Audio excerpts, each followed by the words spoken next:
O seu TSH veio acima do valor de referência, mas o T4 livre está normal no seu exame de sangue. E o médico disse que por enquanto é só acompanhar.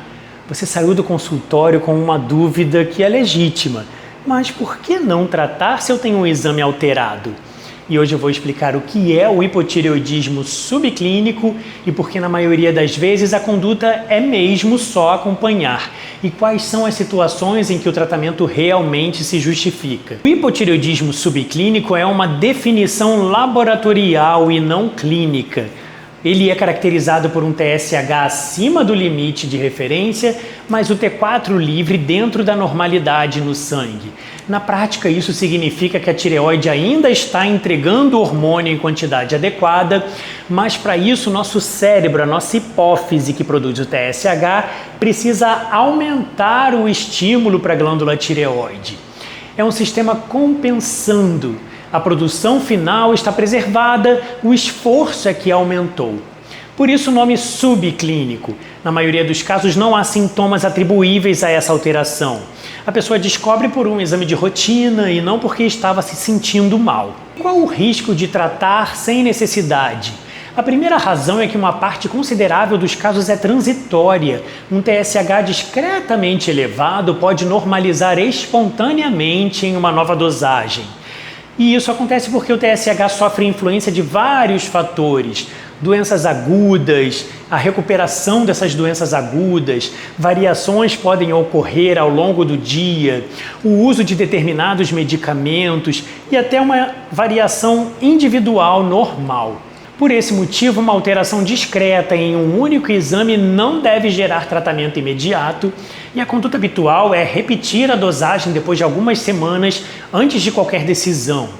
A segunda razão é que iniciar a levotiroxina, o hormônio de reposição do hormônio tireoidiano, não é isento.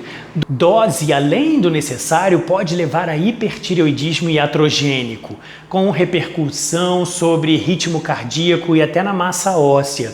Preocupação especialmente relevante nos idosos.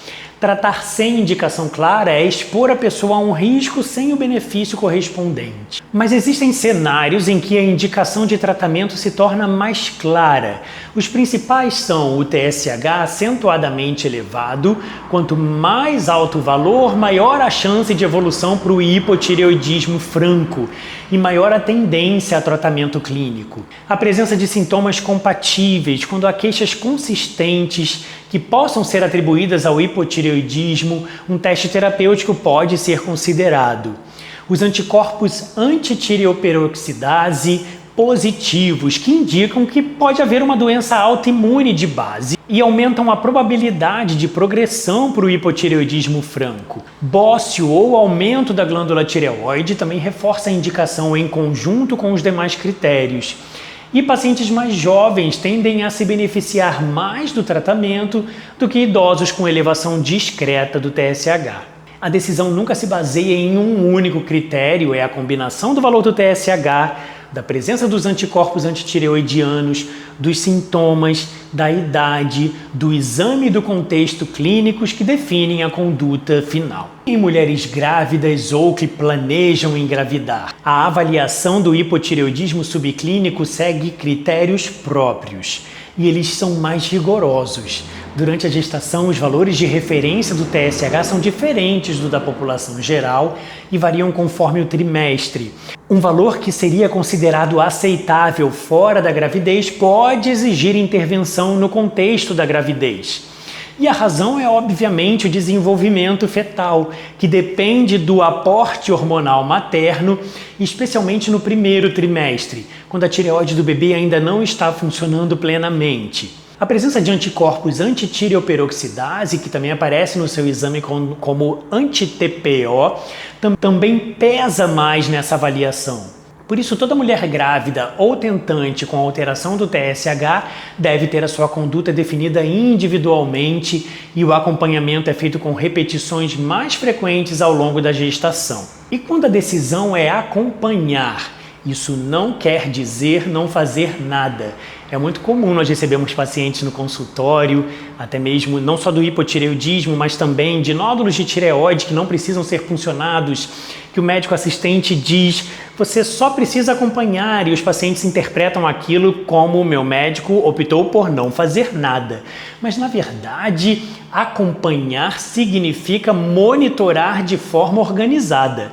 Na prática, o acompanhamento envolve repetir as dosagens dos hormônios em intervalos definidos pelo seu médico para verificar se o seu TSH está estável, normalizando ou sim progredindo. A avaliação de anticorpos ajuda a estimar essa probabilidade de progressão para o hipotireoidismo. Mas se ao longo do tempo o TSH subir, o T4 livre começar a cair ou surgirem sintomas consistentes, a conduta é reavaliada. É um processo dinâmico. A decisão de hoje não é definitiva. O ponto central é que acompanhar é uma conduta ativa e legítima e não uma postergação de uma decisão de tratamento. Um resumo prático sobre o hipotireoidismo. O hipotireoidismo subclínico é TSH elevado com T4 livre normal, em uma definição laboratorial e não clínica. Uma alteração discreta e isolada deve ser confirmada com uma nova dosagem do TSH antes de qualquer decisão terapêutica. Tratar todos exporia pessoas sem benefício a risco de dose excessiva, sobretudo idosos.